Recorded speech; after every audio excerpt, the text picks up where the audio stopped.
How to leave circle in Life360 application.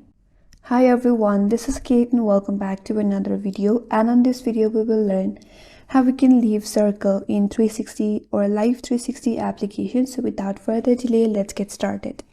First of all, launch the Life360 application in your mobile device and make sure that you're logged in and you have joined a circle. Now, to leave a circle, tap on the settings icon at the top left corner. From the settings, tap on circle management. Here, scroll all the way down and under circle management, there you will find an option as leave circle. Tap on it.